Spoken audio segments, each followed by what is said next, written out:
fillers කියන concept මතක තියාගන්න. අපි කතා කරන්නේ වචන එකට එකතු කරන තැන්. හරිද? ඒ කියන්නේ අර අපි කොහොම කතා කරගෙන ගිහිල්ලා අපි එක තැනකදී හිර වෙනවනේ නේ. අපි එකපාරට ඊ ගානන එකපාරට අපිට තේරෙන්නේ නැතු. අන්න ඒ වගේ තැන් වලට පාවිච්චි කරන්න වචන සෙට් එකක් තියෙනවා fillers කියලා. filler එකකින් කරන්නේ මතක තියාගන්න අර ගලාගෙන යන්නේ. right? the flow of your sentence. හරිද? the flow of your speech. හරිද? අන්න ඒක කැඩෙන්නේ නැති වෙන්න තියාගන්න එක තමයි filler එකකින් කරන්නේ. මොකද නැත්තම් හැමතැනම ගා ඔක කල්පනා කර කියන්නේ කියොත් ඕක කැතයි ඒක. ඇත්තටම ඒක කැතයි. ඒ කැත නිසා තමයි අතනින් අපි ඔය විදිහට කරන්නේ. හරිද? ඉතින් අපි පළවෙනියට මෙතන කරන්න ඕන we need to understand the test format. right? අපිට test format එක අපි identify කරගන්න ඕන මොන වගේ test format එකක්ද තියෙන්නේ. හරිද? test format එක identify කරගත්තට පස්සේ අපි මොන දේ කරන්නත් කලින් ඊළඟට අපේ ඔළුවේ තියෙන්න ඕන marking criteria එක. මොකද අපි කොහෙන්ද ලකුණු ගන්න ඕන කියන එක අපේ ඔළුවේ තියෙන්න ඕන. හරිද? practice speaking daily. පළවෙනි එක daily practice speaking කරන්න ඕන. හැබැයි එක දෙයක් මතක තියාගන්න මම ඔයාලට කිව්වා මකාගේ පොත බලා ගන්න කියලා. හැබැයි don't do by heart. Don't memorize. Right? Don't memorize. Because if you try to memorize, that means you are done. මොකද එයාලා අල්ලන ඔයා කතා කරලා මේ කටපාඩම් කළාද නැද්ද කියන්නේ. මේ මොන දේ කරන්නත් කලින් අපි මේකේ marking scheme එක. හරිද? ස්පීකින් වල marking scheme එක අපි පොඩ්ඩක් දැනගෙන ඉන්න ඕනේ. මම ඔයාලට මෙතන ඉන්න හැම එක්කෙනාටම මම දැන් ස්පීකින් marking scheme එක එවන්නම්. ඒ marking scheme එක පොඩ්ඩක් බලන්න මොන වගේ දේවල්ද අපෙන් ඉල්ලන්නේ. ඇත්තටම ලොකු දෙයක් නෙමෙයි අපෙන් ඉල්ලන්නේ. ස්පීකින් වලදී අපෙන් ප්‍රධාන වශයෙන් ඉල්ලන්නේ පළවෙනි එක තමයි අපි මොන දේද ගෙවලුවත් marking අපි මේ marking criteria එකේ මොකක්ද ඉස්සෙල්ලාට එන්නේ pronunciation කියන්නේ. හරිද? pronunciation. හරි? මොකද එයාලා බලනවා අපි correct pronunciation එකේද ඉන්නේ කියලා. හරිද? අපි හරියට pronunciation එක අපේ තියනවාද කියලා බලන්න. මොකද අපි ටාගට් කරනවා නම් අපිට ගොඩක් ලොකු අයිඩියා එකක්. හරි? අපි ලොකු ටාගට් එකක් අපේ ඔළුවේ වැඩ කරනවා නම් අපි ඒක ගැන අවබෝධයක් තියාගන්න ඕන. අපි මොනවා ගැනද කතා කරන්න ඕන? ඒ කියන්නේ මොන වගේ දේවල්ද අපෙන් ඉල්ලන්නේ? ඕක අපි දැනගෙන ඉන්න ඕන. හරිද? ඉන්පස්සේ එනවා lexical resources. lexical resources කියන එකෙන් අදහස් කරන්නේ ඔයාගේ vocabulary. කොයි විදිහේ vocabulary එකක්ද ඔයාට තියෙන්නේ? ඔයා vary වෙන vocabulary එකක්ද? එහෙම නැත්නම් වෙනස් වෙවි යන vocabulary එකක්ද? එහෙමත් නැත්නම් ඔයා ගාව තියෙන්නේ එකම vocabulary පොදු vocabulary එකක් මාරුවෙන් මාරුවට යනවද? හරිද? ඉන්පස්සේ ඔයාගේ ඊළඟට එන්නේ grammatical range and accuracy. හරිද? grammatical range and accuracy. ඔයා grammar හරියට පාවිච්චි කරලා දෙන topic එකට අනුවද යන්නේ. හරිද? ඔයා past tense topic එකක් දුන්නාම present tense topic එකක් ගැන කතා කරොත් ඒක එතනින් එහා කතා කරන්න එපා. ඒක ඔයාගේ වැරදි. හරිද? ඊළඟ එක තමයි ඔයාලගෙන් බලාපොරොත්තු වෙනවා ඔයාලගෙන් ඉල්ලනවා ඊළඟ එක ඔයාලා කොහොම වෙතත් ඔයාලා ගාව තියෙන්න ඕන fluency එක. fluency කියන්නේ කොච්චර හොඳට ඔයාලා කතා කරනවද? හරිද? ඊට පස්සේ ඒකටම අල්ලලා එනවා coherence. How well you present your ideas.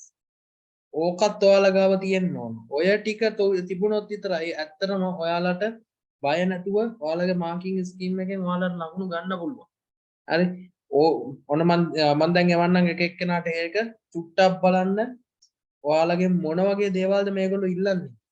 මේ ඉල්ලන දේවල් තමයි ඔයාලා ටාගට් කරන්න ඕන. හරිද? හැමෝටම ආවද මාර්කින් ස්කීම් එක?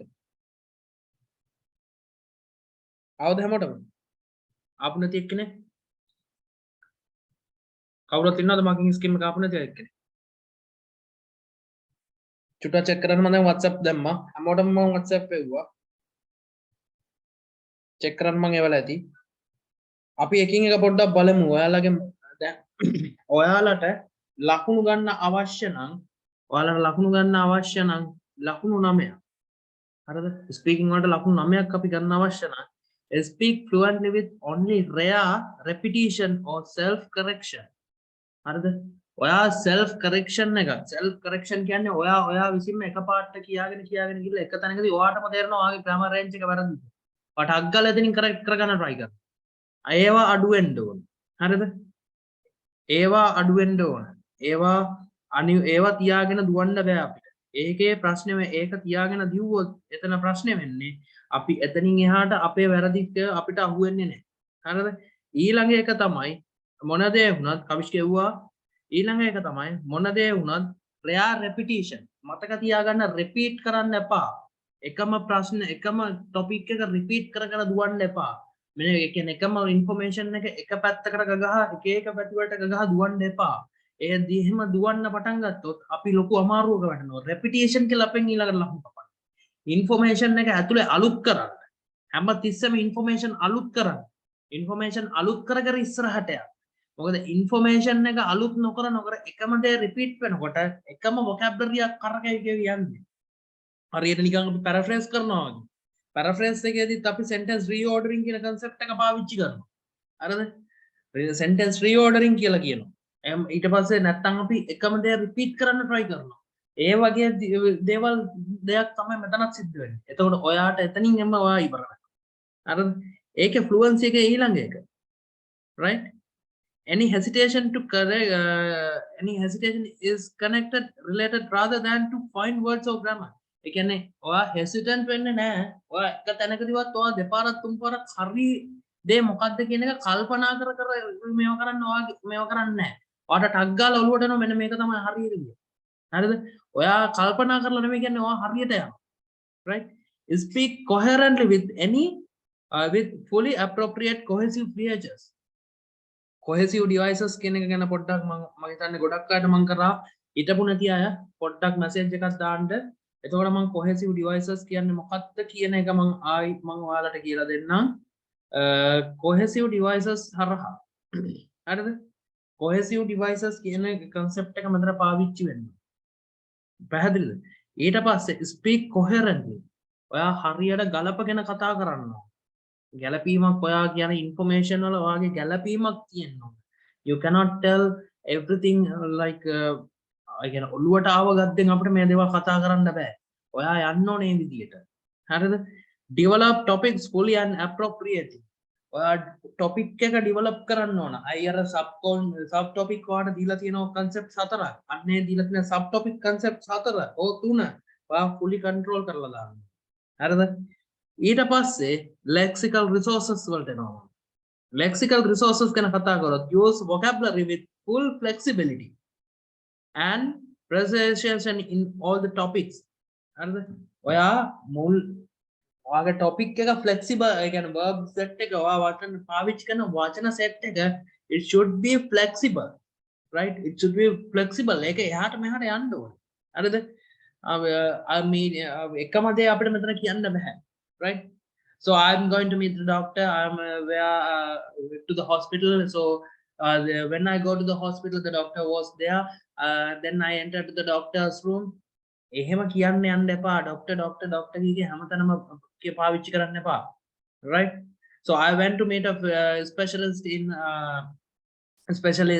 who is working at Karapiti Hospital, where I met one of my friend who was working as a doctor. So he took me to the specialist where he introduced me to the specialist because but fortunately when I talked with him I understood that he was my batchmate. So I talked with him about my necessities and he advised and he reversed me to another general doctor කෙනෙක් කියලා කියනවා general physician who is far more better than him. අන්න ඒ විදියට වෙනස් කර යන්න. general physician කිව්වොත් ඒක සර්වාංග වෛද්‍ය. හරිද? ඒක වෙනස් වෙනවා. වචන වෙනස් වෙලා ගිහිල්ලා. ડોක්ටර්ම කියලා නෙවෙයි අපි කියන්නේ. ඒ ડોක්ටර් කියන වචනේ දෙපාර තුන් පාරක් පාවිච්චි වුනේ නැහැ. අන්න ඒ විදියට ඒක වෙනස් වෙනවා. කරුණු වෙනස් කරන්න. ඊළඟ එක තමයි use idiomatic language naturally and accurately.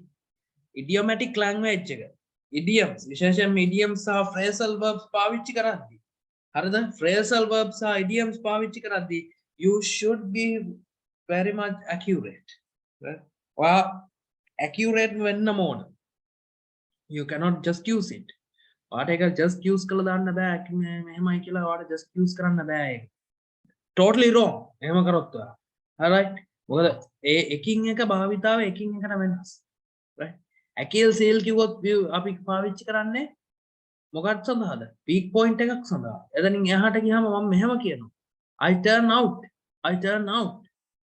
මම turn out මම මේ turn out කියලා කියන්නේ එළියට ගියා හෝ බාර දුන්නා හරිද turn out එතකොට එතනත් ප්‍රශ්නයක් තියෙනවා ඒ නිසා එකින් එක වෙනස් කිරීම කරනකොට පරිස්සමෙන් කරන්න ඒක එකක් හරිද ඒක වෙනස් කිරීම පරිස්සමෙන් කරන්න ඊළඟ එක තමයි grammatical range and accuracy මොකද මේක දැනගෙන හිටියේ නැත්නම් මේකෙන් එහාට අපිට යන්න බෑ grammatical range and accuracy grammatical range කියන එකේදී මෙතන අපෙන් කතා කරන්නේ grammar range එක කොහොමද right how is our grammar range what are the places we need to use the grammar correctly අපි grammar කොහොමද අපි පාවිච්චි කරන්න ඕනේ present tense යන එකට අපිට මේ past tense ගහන්න past tense යන්න ඕන එකට අපිට present tense කියන්න බෑ අපි ඒක ඉස්සෙල්ලා බලා ගන්න pronunciation ඊළඟට right pronunciation ගැන කතා කරනකොට ඔයා need pronunciation වාගාව තියෙනවා need pronunciation කියන එකෙන් මම අදහස් කරේ මතක තියාගන්න need pronunciation කියන එකේ අදහස situation කියන එක situation වෙන්න right situation වෙන්න ඕනේ අන්න ඒ විදිහට වෙනස් විදිහට ඔයා කතා කරන්න වෙනස් විදිහට කතා කරොත් විතරයි ඔයාට මේකේ අයිඩියා එක මොකක්ද කියන එක ඔයාගේ ඔළුවට වදින්නේ ඒක ඔළුවේ තියාගන්න මොකද ඒක ලොකු දෙයක් ඕගොල්ලෝ ඒවා ඔළුවේ තියාගෙන යනවා කියන්නේ හරිද මේ දීලා තියා මේ කියන්නේ ඔයා ඉන්න ඕන විදිය හරිද you need to be confident first of all you need to be confident හරිද know the question that you can expect ඊට පස්සේ ඔයාට එන්න පුළුවන් question එක මොකක්ද කියන එක ඔයා expect කරගෙන ඉන්න ඕන මොන වගේ එකක්ද කියලා එන්නේ මතක තියාගන්න part 1 එකේදී ගොඩක් කලාවට ඇහෙන්නේ open ended සහ close ended questions right how old are you කියලා කිව්වොත් අපිට බෑ මොකද්ද අපි කියන්නේ අපේ age එකෙන් පිට දෙයක් කියන්න මොකෝ අපි කියන්නේ නැහැ නේ එහෙම නේද how old are you කියලා කිව්වම අපි කියනවාද okay I'm like this I have gray hair ඔය වගේ කියන්නේ නැහැ නේ අපි ඉලක්කම කියලා අනිත් පැත්ත බලා ගන්න එකනේ කරන්නේ right so you need to identify it right ඒක ඉස්සෙල්ලාම තියාගන්න try to expand your answers as much as you can right ඔයා answers expand කරන්න ඕනේ as much as you can and then avoid giving yes or no හරිද yes or no patterns answers දෙන්න එපා ඒවෙන් වෙන්නේ ඔයාගේ answer එක evaluate කරගන්න අමාරු කරන එක මොකද ඔයා අපි yes or no කියලා කිව්වම එයාලට ලේසි ඔයාලව කපලා දාන්න ඇයි ඒ yes or no කියන එකේදී ඔයා yes or no කියද්දි evaluation වලට අමාරු හරිද if you answer in yes or no pattern it shows that you are unwilling to speak ඒ කියන්නේ ඔයා එයාලා කෙලින්ම කියනවා okay කියලා කිව්වොත් හරි එච්චරයි ඔයා එතනින් එහා ආන්සර් කරන්න කැමති නෑ කියන එක තමයි ඔතන පෙන්නන්න try කරන්නේ ඒක කරගන්න එපා ඒක කරගත්තොත් ලෝක අමාරුවක වැටෙනවා හරිද try to answer all the question asked by the examiner examiner අහන හැම question එකකටම target කරන්න try කරන්න ඒ target එක තමයි ඔයාලට වටින්නේ හරිද ඒ target එකේදී උත්තර වෙනස් කරන්න try කරන්න හරිද ඒ target එකේදී ඔයාලගේ උත්තර වෙනස් විය යුතුයි right මම ඔයාලට වීඩියෝ එකක් පෙන්නන්නම් මේ වීඩියෝ එක චුට්ටක් බලන්න මේ වීඩියෝ එකේ කියනවා ඔයාලා මොකද්ද කරන්න ඕන right ඔයාලා මුලින්දම්ම ඔයාලට කියනවා ඔයාලා මොකද්ද කරන්න ඕන ඔයාලා කොහොමද මේ ටාස්ක් එකට මූණ දෙන්න ඕන කියන එක මෙන්න මේක කියනවා ඒ කියන්නේ sample answer එක හරිද අපි මම පෙන්නන්න අපි overview එකක් ඉස්සෙල්ලා බලමු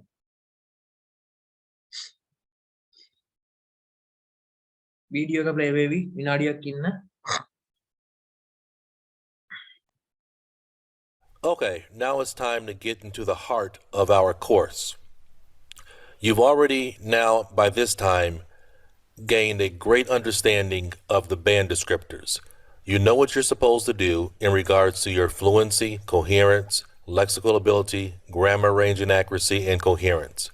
In addition to that, you've also been given some general tips and advice that apply to all three sections of the exam. Now, in this lecture, we're going to specifically talk about IELTS Speaking Part Number 1.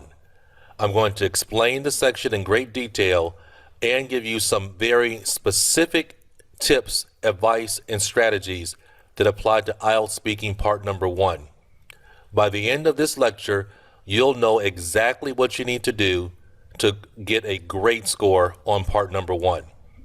After this lecture, there's going to be a series of lectures where I'm going to really give you some great sample answers for Part Number 1. So let's get started.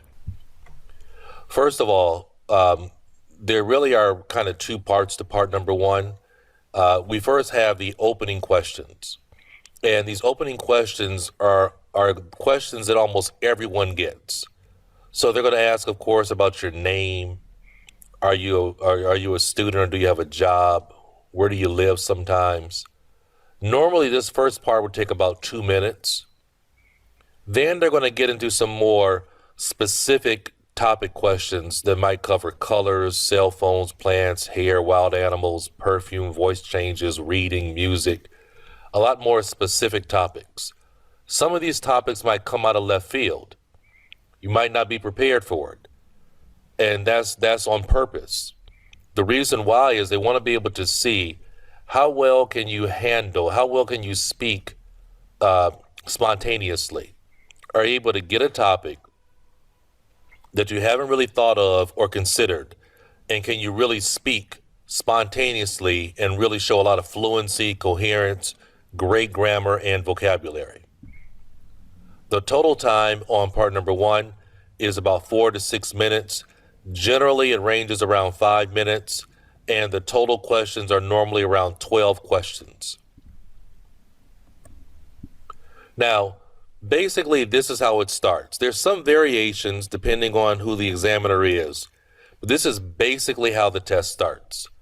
In the beginning, they're going to go ahead and introduce themselves, ask for your name. Then they're going to say, what can I call you? And you might say something like, I've had many nicknames, but I'm most comfortable with Benny. Now, don't really play around in terms of really giving your name. Don't try to get too cute. Just give your name and move on to the next part. Next, they're going to ask you your origin. Where are you from? Technically, I'm from Benin, but I've lived 19 of my 20 years in Accra, Ghana. Identification. Please show me your identification. No problem. Let me grab my passport, or would you prefer another identification? This is normally how every test will begin, right? It normally will begin this way. Here are some general advice, tips, and strategies that are going to help you to do really, really well. It's one thing to understand this in your mind. It's another to actually be able to do it under time pressure. That's why simulating the exam, working under a clock, is so important. Sure, you can just practice it or really say, well, I understand what you're talking about, but you have to do it within the context of an exam setting. So the first big piece of advice that I have is general to specific. This is crucial to doing well on Part Number 1. Answer directly and then specifically explain why. The next tip that I'll cover is in regards to paraphrasing and synonyms. Examiners love when you can paraphrase and use synonyms. Always change the question language. And a final strategy would be to stay on topic and know when to stop speaking. Don't go outside of the subject of the question. This normally happens when you just ramble on, just keep rambling on and on and on. They ask you a question about, do you like music? and then you just keep rambling on and eventually start talking about the types of music, or start talking about how long just really, what kind of music your family likes. You just go on and on and on outside the context of the question. And finally, really set your eyes on the examiner. Know when the examiner is getting ready to ask you a new question. That way you can wrap it up. Wrap up your answer and get ready.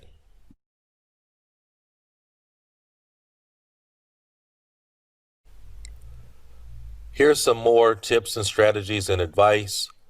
You really want to, I'm not going to speak on everything on this list, but you really want to highlight, I really want to highlight giving mistake-free sentences. Examiners love when you're able to give mistake-free sentences. That means sentences that are free of grammar, word choice, and pronunciation mistakes. If you really want to be the type of student that's scoring 8, 9 on your speaking, you have to be able to do this. Smooth sentences. If you're able to go smoothly from beginning to end without the pausing, the hesitation, the ums and the ahs, you help yourself out a lot. Examiners also love topic-specific vocabulary. If they're asking you a question about language, give a lot of specific vocabulary about the topic of language. Don't answer in general, answer with specific vocabulary. Don't parrot. Don't repeat the question. Discourse markers are important, but don't overuse them. Okay? Don't overuse them. In some of the examples that I'm going to give you, I'm going to use a lot of discourse markers only because I'm trying to show you how they're used. Okay? I'm trying to show you the strategy for using them. But don't try to use one in every single sentence. Don't do that. Sentence variety is very important. If you are only speaking in simple sentences, your grammar score is going to be a 5. And answer naturally. Give natural answers. Do not give memorized answers. We can always tell when you're giving a memorized answer. Don't do it.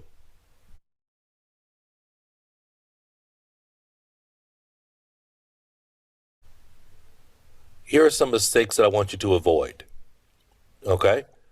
Number 1, try to really avoid these filler phrases.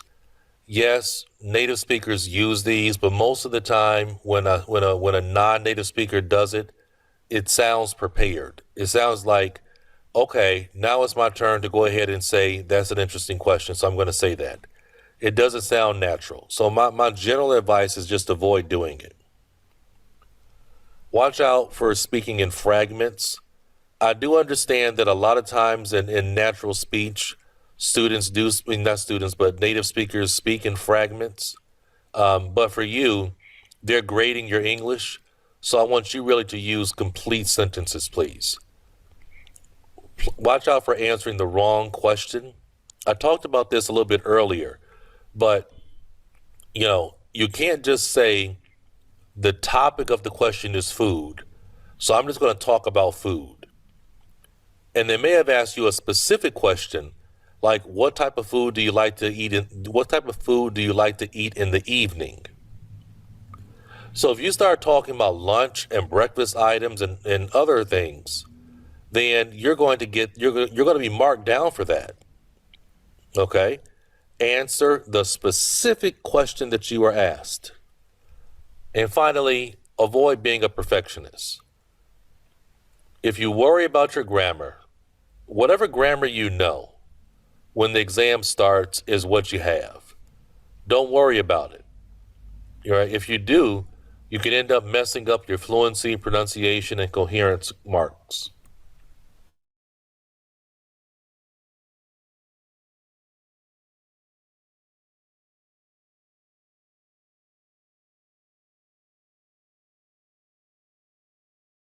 Okay.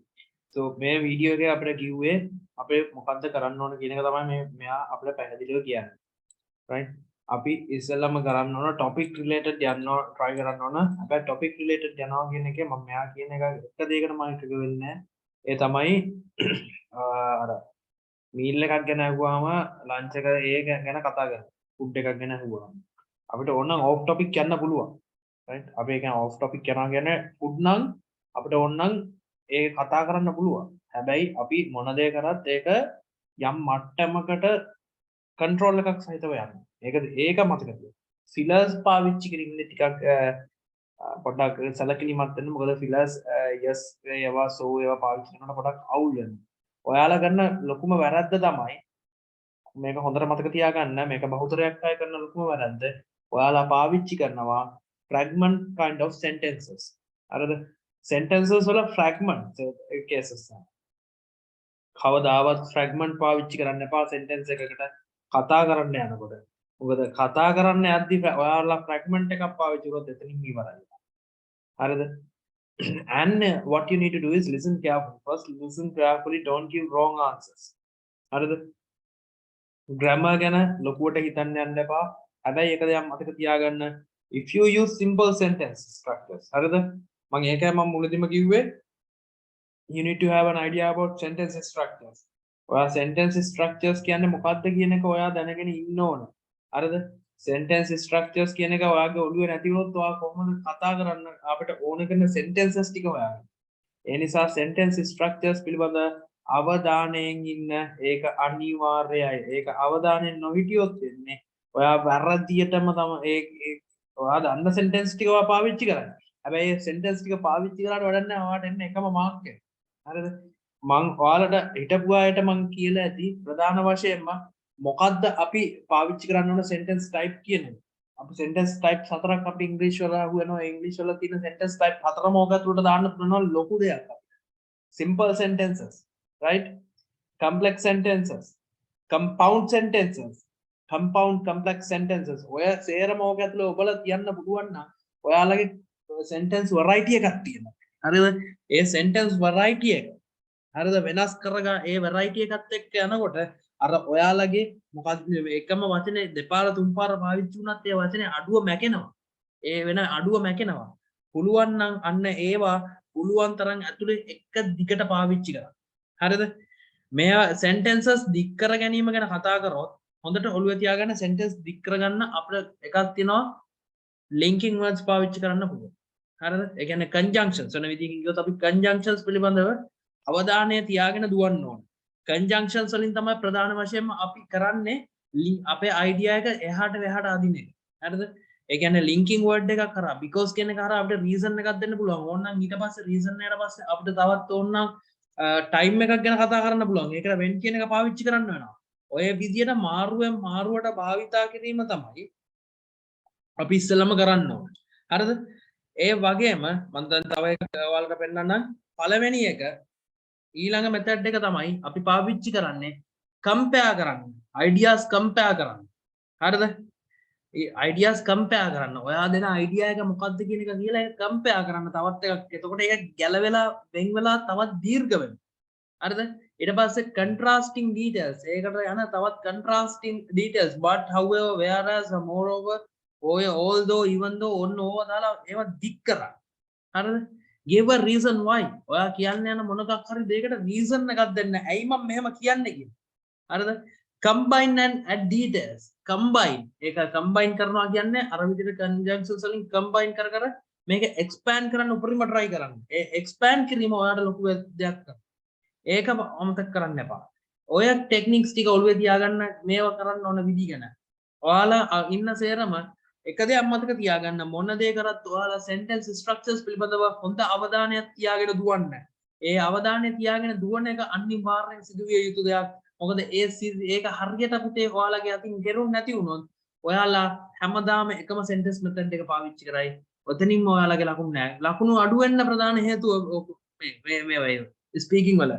තවත් video එකක් පෙන්නන්නම්. මේ video එකෙත් යන ඒවා ටික වැදගත් ඒවා ලියා ගන්න. So, how can you extend your answer?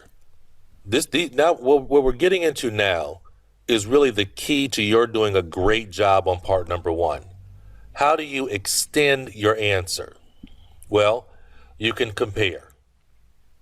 I used to drive in Accra, but now I prefer public transportation because. Next, you can contrast details to extend. Yes, I do research on the internet. However, my favorite method is through books. So, give reasons why. I prefer dry weather as opposed to wet and humid because I have breathing challenges that require. Finally, you can combine and add details. Yes, I enjoy street food enormously because it's cheap. In addition to this, and then you finish it off. Extend your answers, everybody. That's what I want you to do.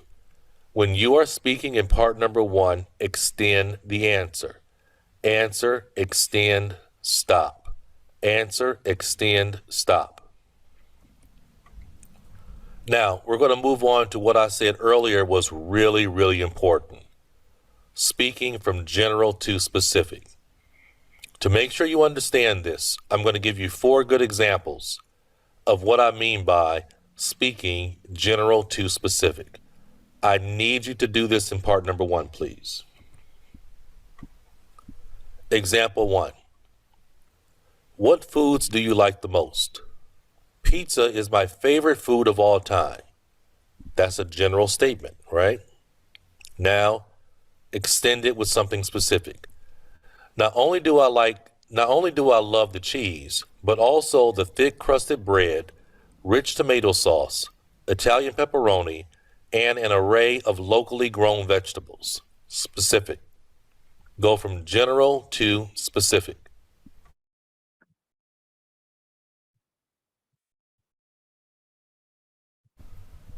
Next example. Where would you like to live? I hope to relocate to New Zealand for future veterinary studies. If I can arrange the visa and employment after completing my degree, I will work in the hiking profession where I will have a peaceful and enjoyable life in the mountains, away from the crowds and the pollution. General to specific.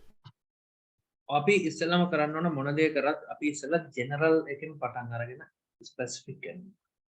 උදාහරණයක් විදියට මම මෙන්න මෙහෙම කියනවා. මගෙන් අහුවොත් food ගැන අහුවොත් yes, I have so many foods which I like very much, but yet talking about the food category, the most specific food which I want to eat is pizzas, which is covered with thin crust of cheese, mozzarella cheese with the homemade vegetables such as a carrot, potatoes like that. අන්න ඒ විදිහට මේක expand කරනවා. මේ expand කිරීම කරන්න අපිට බලපාන්නේ මෙන්න මෙයා. මම ඒව දැන් පෙන්නන්නම්. මම හිතන්නේ ඔයාලට පේනවා ඇති English sentences type. හරිද? මෙන්න මේ sentences type ටික ඔයා ඉස්සලා ඔළුවේ තියාගන්න ඕනේ. මම මෙන්න මේ ටික ගැන කිව්වේ. Simple sentences, compound sentences, complex sentences and compound complex sentences. ඔය sentences 4. හරිද? වර්ග 4 තමයි ඔයාලට මම කිව්වේ. ඒකයි ඕක පුළුවන් නම් ඕක ඇතුලේ දාන්න. ඔය කතා කරන ඇතුළට ඔය සේරම ටික ගේන්න. ඔය සේරම ටික ගෙනාම ඔයාගේ sentence variety එකක් එක්ක යනවා. හරි? A simple sentence contains one independent clause. Remember that. A simple sentence contains one independent clause. එක independent clause එකයි තියෙන්නේ. හරිද? ඒක සමහරට subject එකක් වෙන්න පුළුවන්. ඒක subject එකයි verb එක හෝ verb phrase එක. Subject, verb or verb phrase. ඒ විදිහට එන්න පුළුවන්. verb එක කියන්නේ verb එකක් විතරයි නේ. verb phrase එකක් කියලා කියන්නේ verb එකේ ක්‍රියාපද ඛණ්ඩ. ක්‍රියාපද ඛණ්ඩ. හරිද? ක්‍රියාපද ඛණ්ඩ. කනවා නෙමෙයි ඛණ්ඩ කියලා අර වගේ ඛණ්ඩ කියලා කියන්නේ නැහැ මෙතන මේ මම කියන්නේ ක්‍රියාපද ඛණ්ඩ. කොටස්. හරිද? මේ තියෙන්නේ මම දීලා තියෙනවා මෙතන simple sentences වලට උදාහරණ. I'm happy. Robert doesn't eat meat. My brother and I went to the mall last night. This is a new laptop computer has this new laptop computer has already crashed twice. The children were laughing. May තියෙන simple sentences, right? මේ simple sentences මෙතන මම දීලා තියෙන්නේ. Subject එකයි verb එකක් හෝ verb phrase එක. But what you need to remember is simple sentences with complex content. අපිට අවශ්‍ය නම් මේ simple sentence එක ඕන්නම් අපිට කම්ප්ලෙක්ස් කරලා ගහද ඇතුළ කම්ප්ලෙක්ස් කරද right ඇතුළ ඕන්නම් අපිට කම්ප්ලෙක්ස් කරලාම ගහද බලන්නකෝ මම මේ highlight කරන උදාහරණ දිහා we have lost millions of manufacturing jobs එතකොට මෙතන complete මේක simple sentence එකක් right මොකද්ද මම කරලා තියෙන්නේ එතනින් එහාට ගෙනල්ලා තියෙනවා මෙතනට ගෙනල්ලා තියෙනවා to කියලා preposition දැක්කනේ to කියලා preposition එකක් දීලා තියෙනවා මේ to කියලා preposition එකෙන් මම ඊට පස්සේ තව මේ දීලා තියෙන simple sentence එක මම complex කරලා තියෙනවා complex කරාදී මම කරලා තියෙන්නේ එතනට ගෙනල්ලා Mexico South America and sorry and and I was pretty much sorry and Asia right and Asia එතකොට මම මෙතන කරලා තියෙන manufacturing jobs ගැන කතා කරලා තියෙනවා නැතිවීමක් ගැන manufacturing jobs නැතිවීමක් ගැන මම මෙතන කියලා තියෙනවා මෙන්න මෙතෙන්ට එනකම් right එතෙන්ට එනකම් ඇවිල්ලා මම කරලා තියෙන්නේ එතනින් කෙල්ලීම්ම ගහලා තියෙනවා complex කරලා කමා එකකින් වෙන් කරලා මම කෙලින්ම එක දීලා දෙනවා to කියන preposition එකකින් ඒක නැති වෙච්ච රටවල් ටික එතකොට sentence එක මූලික sentence එක simple sentence එකක් but ඒ කියන්නේ subject verb object කියන concept එක යන එක subject verb verb phrase වලට වඩා object එකක් දාලා ඒ කියන්නේ එකක් ඒ වුණාට එතෙන්දී තවත් එහෙන් අමතර විස්තරයක් දීලා දෙනවා මොකද අපි දන්න සරලම මේ sentence structure එක තමයි subject verb object එහෙම නැත්නම් subject verb or verb phrase ඔය දෙක තමයි අපි දන්න සරලම දෙක ඔතනින් තවත් එහාට දෙනවා කියන්නේ simple sentence එකක් අපි complex කරලා හරිද ඒ වගේම අපිට අවශ්‍ය නම් මේ simple sentence එක if we need what we can do is we can put it forward with a compound subject කියලා කියන්නේ subject දෙකක් එකට එකතු කරලා subjects දෙකක් එකතු කරලා ඕක උදාහරණ සරලම උදාහරණ තමයි Jack and Jill went up to a hill හරිද Jack and Jill went up to a hill Jack and Jill compound subject එක subjects දෙකක් එකට වැරදි නෑ හරිද ඒක බහුවචනයක් විදිහට සලකලා දෙන්න පුළුවන් අවශ්‍ය නම් sociology and anthropology dual subjects දාලා තියෙනවා හරිද මේකේ කතා කරනකොට simple sentences ගැන කතා කරනකොට අපිට simple sentences වර්ග අපිට කීපයක් හම්බ වෙනවා 7 නැත්තම් කිව්වා මම මේ මෙතන දීලා තියෙන්නේ මේ එක එක අකුරෙන් කියන හරිද මම මේක පොඩක් පල්ලෙහාට ගෙන්නනම් එතකොට ඕගොල්ලන්ට තවත් පැහැදිලි වෙයි මේ තියෙන්නේ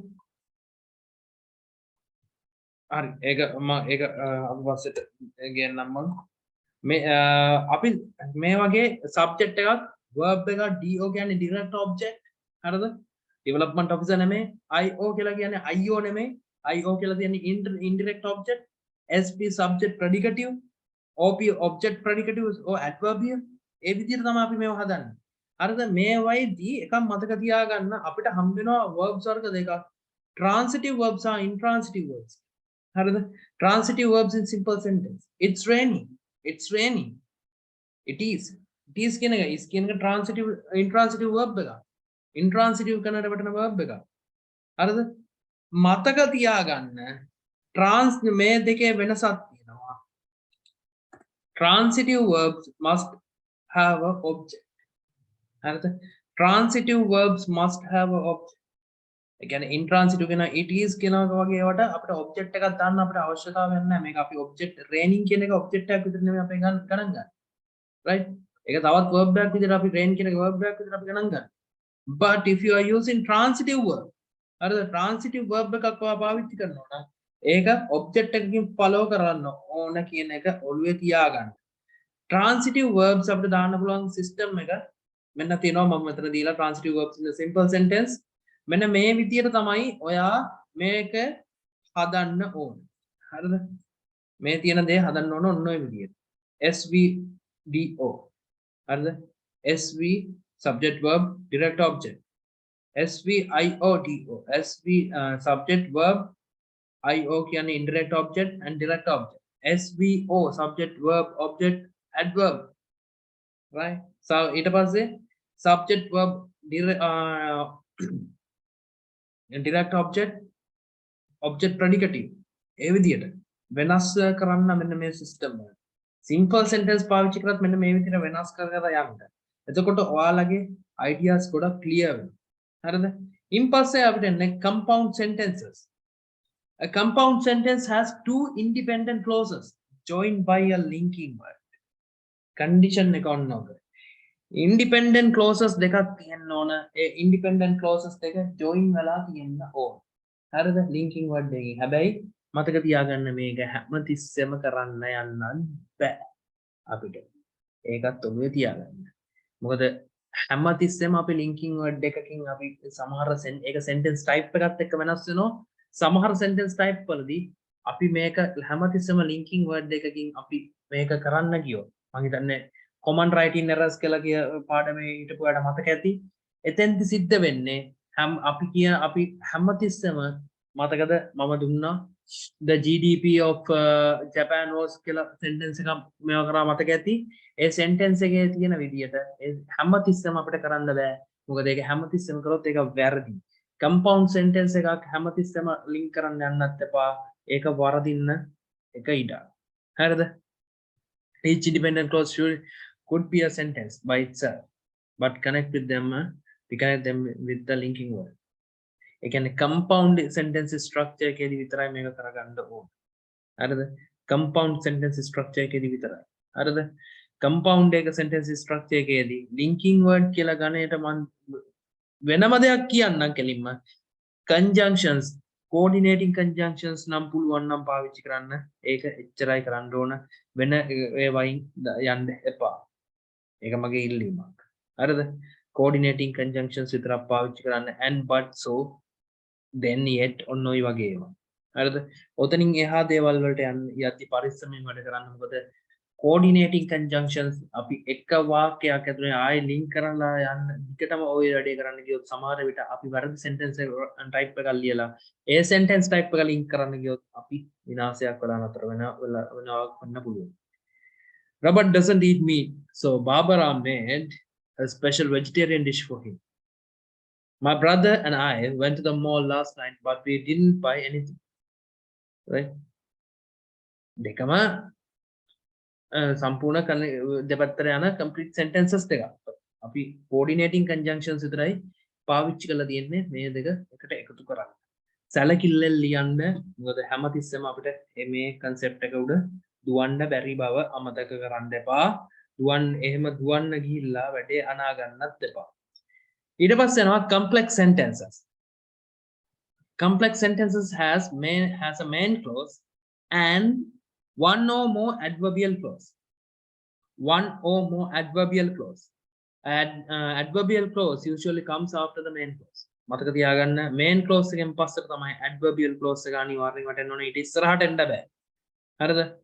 ඊට ඉස්සරහින් මේක අපිට ගහන්න බෑ. හරිද? මේවා connect කරන්න ඕන subordinating conjunctions වලින් විතරයි.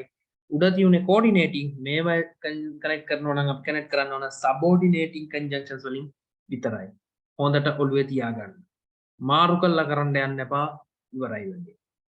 Her father died when she was very young. Her father died. ඕන මම ඒක වෙන් කරලා පෙන්නලා තියෙනවා. ඇවිල්ලා තියෙන විදිය. Her father died. Main clause. When කියන්නේ subordinating conjunction එක adverbial clause එක විදිහට මම අරන් දෙනවා. When she was very young. එයාගේ ඒ adverbial clause ඒ කාරණාව සිද්ධ වෙනකොට මෙයාගේ තත්ත්වය පිළිබඳව පැහැදිලි කිරීමක් මම කරලා තියෙනවා. Right? පැහැදිලිද? ඔන්න ඒක. She had a difficult childhood because her father died when she was very young. She had a difficult childhood. Main clause because subordinating conjunction. ඊට පස්සේ නෝ her father died adverbial clause when subordinating clause conjunction එක when ඊට පස්සේ නෝ she was very young adverbial clause. හරිද? පැහැදිලිද? ඔන්න එන්න ඕන විදිය. right?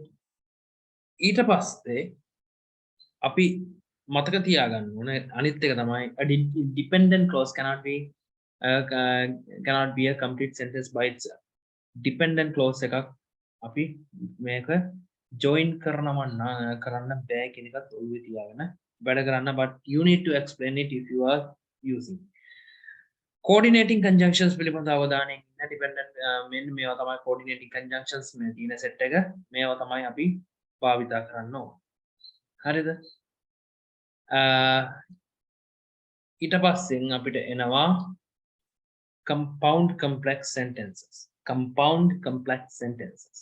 Compound complex sentences contains three or more clauses, two independent and at least one dependent. Two independent, at least one independent. One dependent. Two independent, at least one dependent. හරිද depend වෙන එකක් සහ independent දෙකකින් සමන්විත වෙනවා.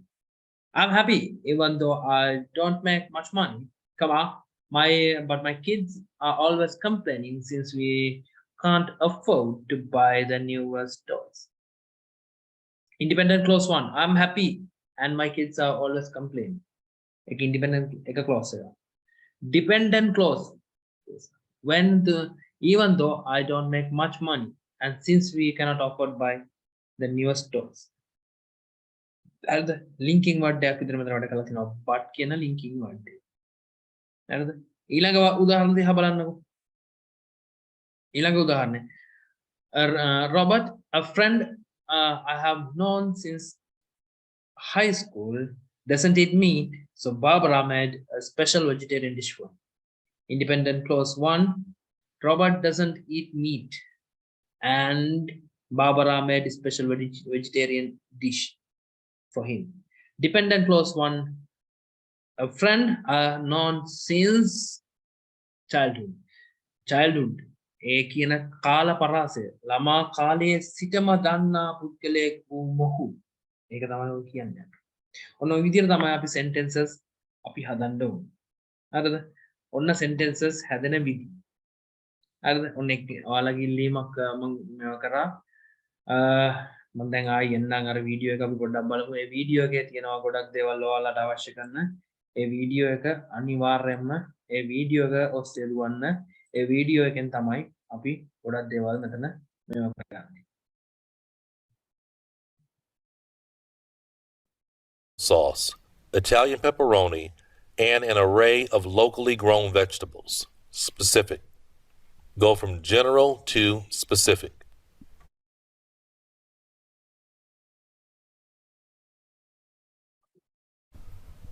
Next example.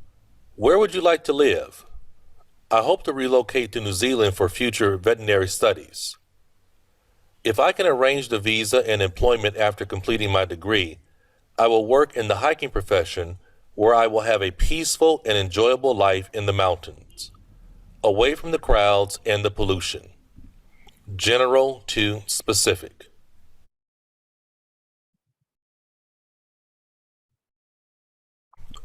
Example 3.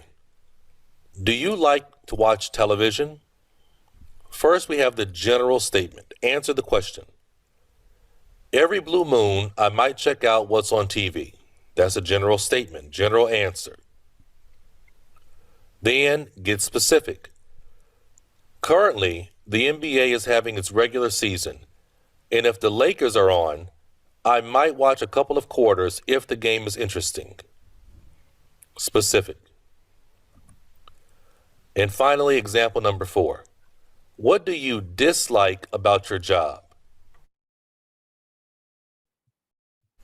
The element that causes me the most frustration are the working hours.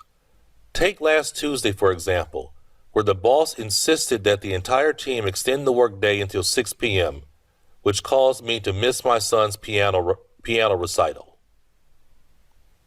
General to specific. This is a really, really important concept, everybody. And when you're answering in part number 1, if you want to do well, this is what you have to do. Be able to go from general to specific. You'll notice that I was also paraphrasing the question as well.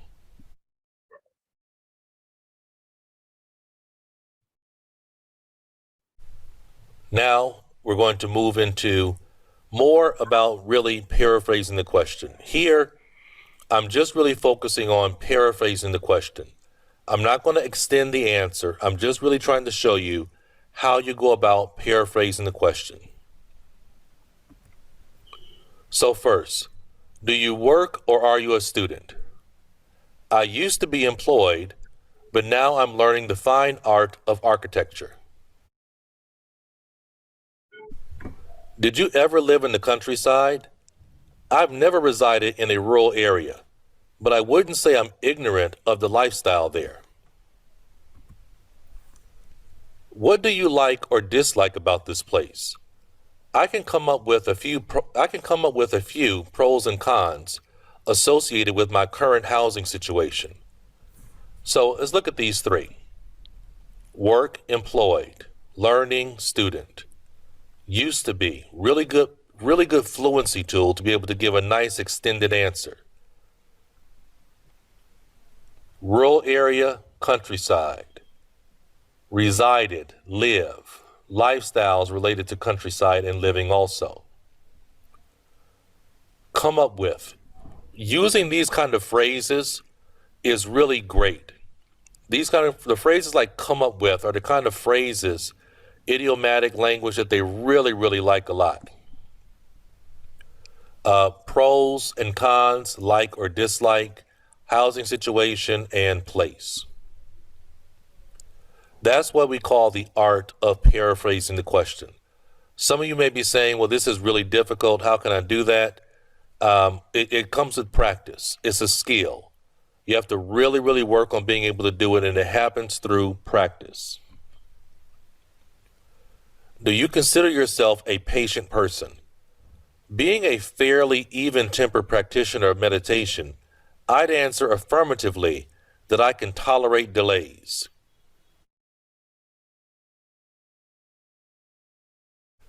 Do you prefer to be busy all the time or not? I'm sorry, but I wouldn't select a lifestyle that required me to be constantly occupied or absorbed around the clock.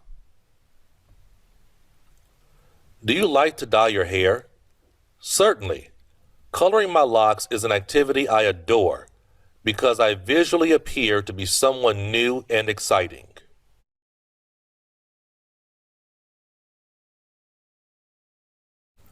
Okay, let's talk a little bit more about understanding the art of paraphrasing.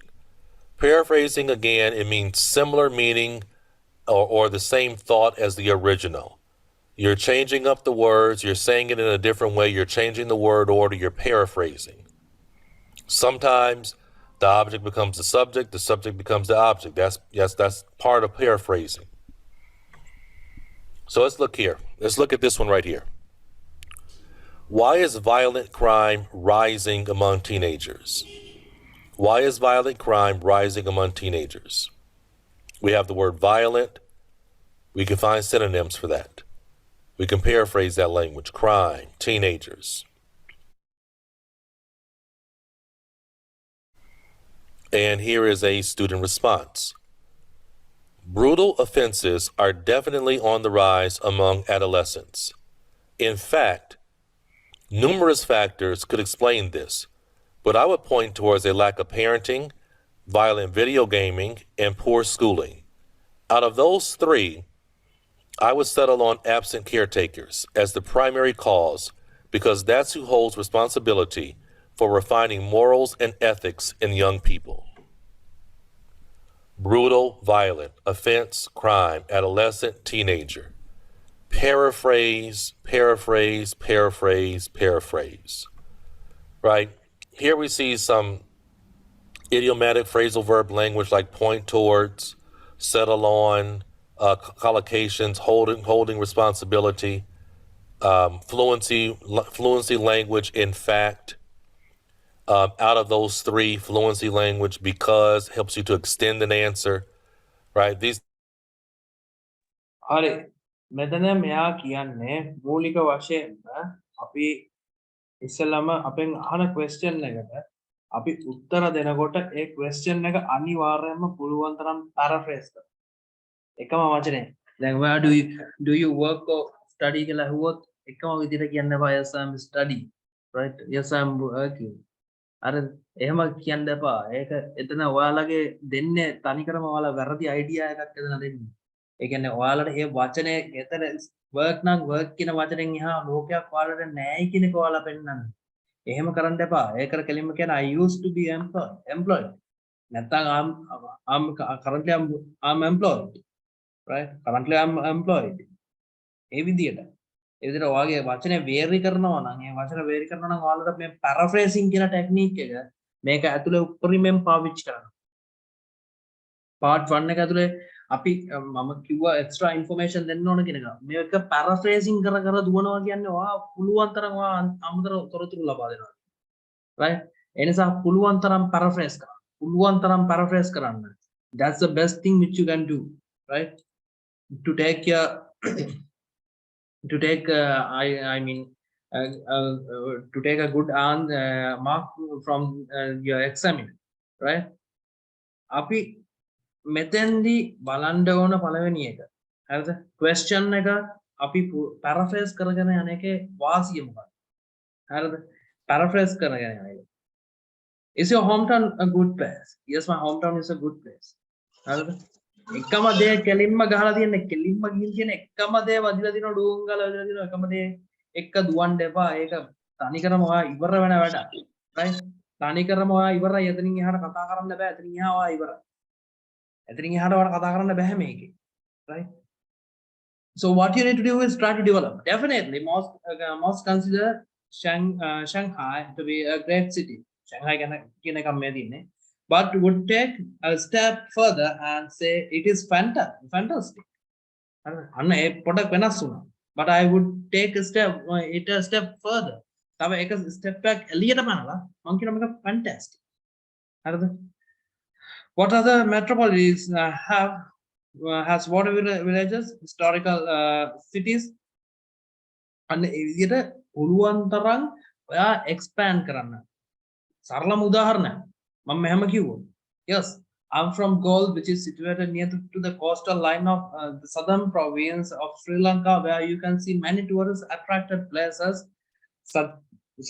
such as Galle Harbour, Galle Fortress, Jungle Beach, Unawatna Beach, Rumasala Mountain, and other historical places such as Udugama Mahavihara. ඔය විදිහට පුළුවන් තරම් develop කරන්න. පුළුවන් තරම් අමතර information දෙන්න. ඒ information දෙන එක තමයි ඔයාලගේ පැත්තෙන් ඔයාලට වාසියදායකම තොරතුරු වෙන්නේ. ඔයාලට වාසිම දායක තොරතුරු ඒකයි. ඒ නිසා හැම තිස්සම ඔය විදිහට ඒක ඩිපෙන්ඩ් නොවි. එක තැනකට ඩිපෙන්ඩ් නොවි පුළුවන් තරම් වැඩි කරන්න. ඉන්ෆර්මේෂන් වැඩි කරන තාක් කල් ඔයාලා සේෆ්. හරිද? Because they are looking for a place looking whether you are having a good sound vocabulary. ඊළඟ කතාව මතක තියාගන්න ඕනේ ඊළඟ කතාව තමයි මේක හොඳටම ඔළුවේ තියාගන්න. You need to expect the topic change at during this first stage. අනද එක පාට topic sentence topic එක මාරු කරනවා ආයි කට උත්තර නැති වෙන්නේ. හරිද? කට උත්තර නැති නා මාරු කළා දානවා. එක පාට hi do you like gardening මම මේක හැමදාම කියන කතාව. මේක ගොඩක් කලාවට වෙනවා. Do you like gardening? එකපාරටම ටොපික් එක මාරු කරොත් ඔයාලට gardening පිළිබඳව වචන ටිකක් ඔයාලගේ ඇතුලේ තියෙනවා. right? උදාහරණයක් විදිහට මම මුල්ලුවට මොකද්ද කියලා කියන්නේ කියලා අහුවොත් හරිද? මම මේ මුල්ලුවට කියන වචනේ දන්නේ නැත්තම් හරිද? මොකෝ අපි සුද්දර කියා මේ එන ඉන්දියන් ලේඩීස්ලා ගොඩක් කරලා IDP එන්නේ ඉන්දියන් කට්ටිය එහෙම එක්කෙනෙක්ට අපිට කියන්නද yes I am using mullus to dig and plant a plant කියන්න. yes I am use a mullus. මුල්ලු කියන්නේ garden fork කියන එකවත් අපි දැනගෙන හිටියේ නැත්නම් ඕකද අපි කියන්නේ. right? So you need to have a sound vocabulary. ඒක බලාපොරොත්තුෙන් ඉන්න. ඒක බලාපොරොත්තුෙන් ඉන්න ටග් ගාලා වෙනස් වෙන්න පුළුවන්. ඒක අපිට කියන්න බෑ. ඒක වෙනස් වෙන්න පුළුවන් කියන එක ඔළුවේ තියාගන්න. මොකද දැන් සමහර එක්සැමිනර්ස්ලා ඕම කතා කරන්න ඉඩ නොදී එකකට පස්සේ ප්‍රශ්න ෂූට් කරනවා. අන්ත අසරණයි ඒ වගේ තැන්වලදී. ඒකට ප්‍රශ්නේ එකක් යන්න කලින් එකක් යනවා. මේ IDP එකේ විශේෂයෙන්ම මම දැකලා තියෙන කාරණයක් එකක් යන්න කලින් එකක් ඉවර කරන්න කලින් ෂූට් කරලා ඉවරයි. එතකොට ඔයා ගාව ඒක තියෙන්න ඕන. vocabulary තියෙන්න ඕන. මොකද අර එකකට පස්සේ එකක් ෂූට් කරලා ප්‍රශ්න ටක් ගාලා එනකොට ඔයාගේ ඔළුවට එන්න ඕනේ ඒකට අදාළ vocabulary. ඒක නැතුනොත් ඔයා සදායි. ඒ නිසා පුළුවන් තරම් මේ ටිකේ කියවන්න. ඕක තමයි ඊළඟ ටිප් එක මට දෙන්න ඕන. right? තවත් වීඩියෝ එකක් පෙන්නන්න. මේ වීඩියෝ එකත් බලන්න. මේ sample answer එක. right? Here you will be having a sample answer. right? Check this sample answer. Okay, welcome back. In these next 10 or so lectures, I'm going to be giving you some specific sample answers to part 1 questions. In this first one, we're going to take a look at the where are you from question. So, Typically, in part number 1, they're going to ask you maybe 1 or 2 questions about where you're from. I'm going to give you some examples of maybe about 5 different questions and answers. As I've said, you want to really speak in 2 sentences, general, and then or give 2 general statements, or go general to specific. So, in the first question we have here, it says, "Where are you from?" I was born and raised in Accra, Ghana, which is a city located on the coast of Ghana. Ghana is a country situated within West Africa and formerly known as the Gold Coast during the colonial period. That's a typical answer to that kind of question. Next question. Would you prefer to live somewhere else? To be honest, I can't imagine another nation I'd rather have as a permanent home than Ghana, as it's more business and culturally oriented than most countries I've come to know. However, if we're speaking on a temporary basis, then yes, I'd feel privileged to reside in another city that has snow and ice, since that's so different from my weather. Finally, is your city a good place for young people? Over the past 2 years, Ghana has doubled its tourism due to the incredible nightlife, beaches, unique adventures, and cultural excursions. So I'd absolutely recommend any young adult to visit Accra.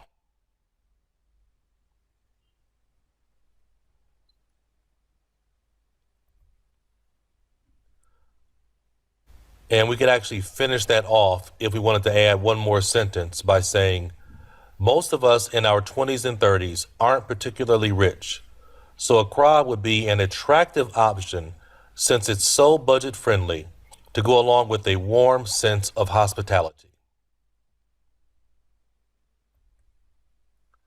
Moving on with a couple of more attractive options. right. මේ වගේ මෙන්න මේ අපි ඉස්සෙල්ලාම කරන්න ඕන අපි මොන දේ දුන්නත් මෙන්න පුළුවන් තරම් දැන් අපි සාම්ප්‍රදායික උත්තර දෙන්නේ නැතුව right අපි සාම්ප්‍රදායික උත්තර වලින් එහාට යන්න ඕනේ. ඒකයි මම අර ඔයාලට ඉස්සෙල්ලා දීපු උත්තරේ මම බලුවා මේක සාම්ප්‍රදායිකත්වයෙන් ටිකක් එහාට ගිහිල්ලා මම දීලා තියෙනවා. right ඒක පොඩක් අර සාම්ප්‍රදායෙන් එළියට පැනලා out of the box හිතලා තියෙන එක. දැන් මේකෙත් කියන්නේ ඒකම තමයි. Would you prefer to live in somewhere else? To be honest, I cannot imagine another nation I would rather than have. මේ තියනවට වඩා හරිද? තියනවට වඩා nation එකක් ගැන හිතන්න බැරි කියලා කියනවා. හරිද? Rather have as a permanent home than Ghana. Ghana වලට වඩා හොඳ තැනක් නැහැ කියලා කියන්නේ. As it is the business and culturally oriented than most countries I have known. හැම තැනකටම වඩා මේක වෙනස් කියලා උත්තරය දෙන්න. So what you need to do is you need to think out of the box, right? හැමතිස්සෙම හිතන්න එපා box එක ඇතුලේ ඉන්න. Right? So ඔයාගේ ඇහුවොත් ඔයා ඉන්න පැත්ත ගැන ඇයි ලංකාවට කැමති? Right? You can just if you මේ වගේ ප්‍රශ්න නම් අහන්න ඉඩක් තියෙනවා. හැබැයි හිතන්න ඔයා ලංකාවට වඩා ඇයි වෙන තැනකට යන්න කැමති කියලා කියන්නේ. හරිද? You can use this same format, but you can tell another thing, contradicting. ලංකාව ගැන contradict දෙයක් අපිට කියන්න පුළුවන්, right? Honestly, I prefer to live in Sri Lanka, but with the current condition which is prevailing in Sri Lanka, which is prevailing in my country, I would rather hope to go to another country because I need to develop my economic condition by working in another place where I can earn more while comparing with the salaries which I get when I'm working in Sri Lanka. And ඒ විදිහටම පොඩ්ඩක් අදින්න. ඒ අදින එක තමයි ඔයාලට හොඳම දේ. right? ඒ වයින් කරනකොට ඔයාලට ලකුණු ගන්න එක අමාරු දෙයක් නෙමෙයි. ඒක මතක තියාගන්න. තවත් වීඩියෝ එකක් ඕකේ තවත් sample answer එකක් පෙන්නන්නම්. මේ sample answer එක තියෙන්නේ ඕගොල්ලොන්ට study කරනවා නෑ ගොඩක් අය මෙතන work කරන නිසා මම working ගැන එකක් දෙන්නම් work. Okay, now in the previous video, we went over the sample answers to the study question. Now we're going to go over some sample answers to the work question. So really pay attention. One thing that I'll advise you to do, I really want you to do, in fact, is work on your pronunciation. Okay? After you hear me say an answer choice, why don't you just stop the video and then try to say the answer with the same type of pronunciation, the same type of chunking that I'm using. Really try to use my art in terms of pronunciation so that you can improve what you're doing on the exam. So that's something I want you to do throughout the entire speaking section of this course. Use me as a model so you can work on your pronunciation. All right, so let's look at some work answers. So, our first one, do you work or are you a student? Right, well, until last August 2018, I was seeking a master's in computer science. But since graduating, I've been working in my field of software development. Currently, IBM employs me in their new products division located in Accra, Ghana. Okay, here we're starting off with fluency language, right? Well, we're using some, we're using some, we're talking going from the past to the present. Again, I mentioned that earlier, going from saying what you were doing before and then leading into what you're doing now is a great way to really give a nice, fluent answer. We're using a compound sentence, right? And then we're using the perfect continuous, I've been working. Software development, again, subject specific, right? So new products division, right? That's also subject specific vocabulary related to work. So really, really take hold to what I'm trying to teach you here so you can really increase your score. හැමතිස්සෙම ඔයාලා මොකක් කරත් හැමතිස්සෙම මතක තියාගන්න. ඔයාලගේ sentences හදනකොට right? ඔයාලා general ඉඳලා specific පැත්තට යන්න. Yeah. Right. Do you work or are you a student? Well, right. Well, talking about me, up to now, I'm working as a teacher where I'm teaching English for the people who are English for the students students in Sri Lanka. But yet, I need to go to another country to obtain culture. Obtain experiences on culture through which I can develop my sense about the differences between my culture and the culture which can be seen in another country. ඒ විදිහට පොඩක් develop කරන්න. ඒ develop කරන එක specific වෙන්න ඉස්සෙල්ලා general ඉඳලා specific වෙන්න ආයි ජෙනරල් වෙන්න ආයි ස්පෙසිෆික් වෙන්න. ඔය විදිහට කොටස් කීපයකට කඩාගෙන දුවන්න. ඔය කොටස් කීපයකට කඩාගෙන දුවන එක තමයි ඇත්තටම කරන්න තියෙන හොඳම දේ. මොකද ඔයාලා හැමතිස්සෙම ජෙනරල් අයිඩියා එකක් ගැන කතා කරනවා කියන්නේ ඔයාලා රිපීට් වෙන්න තියෙන සම්භාවිතාවය වැඩි. ඒක මතක තියාගන්න. රිපීට් වෙන්න තියෙන සම්භාවිතාවය වැඩි. ඒ ජෙනරල් අයිඩියා එකක් විතරයි අපි කියන්නේ. ජෙනරල් අයිඩියා එකක් විතරක් කියද්දි අපි එක තැනක ස්ටක් වෙන්න තියෙන තැන උපරිමයෙන් හම්බ වෙනවා. හරිද? මොකද අපි ජෙනරල් එකක් රිපීට් කර කර යනවා. Yes, biryani is taste. The tasty biryani which I ate. I eat biryani because it's taste. Yeah, the tasty biryani which I ate. ඔහොම දෙපැත්ත මාරු කර කර ගහනවා. එකම පදේ ගහනවා. හරිද? එකම දේ. There's nothing where you can produce where they can judge you.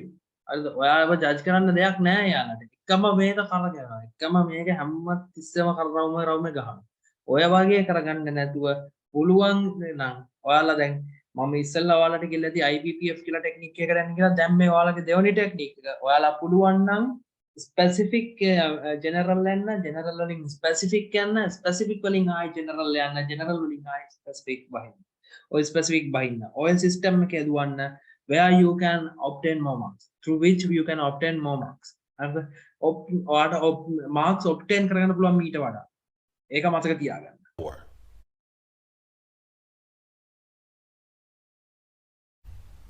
Next, what do you dislike about your job?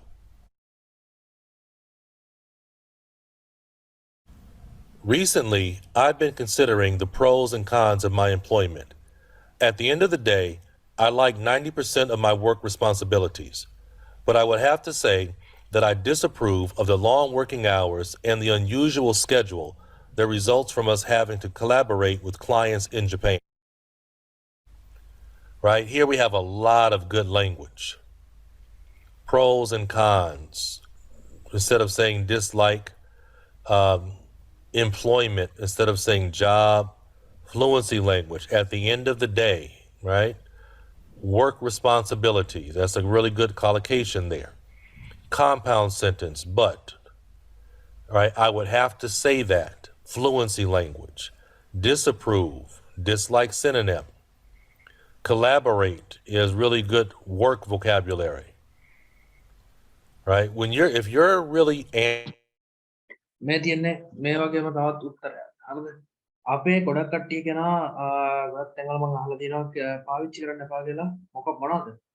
ඉඩියමැටික් language එකක් පාවිච්චි කරන්න එපා කියලා. මේ ලැන්ග්වේජ් එක ඇත්තටම ඉඩියමැටික් ලැන්ග්වේජ් එකක් පාවිච්චි කරන්න ලොකුවටම දුවන්න එපා. මගේ ඇඩ්වයිස් එක. ලොකුවටම දුවන්න එපා.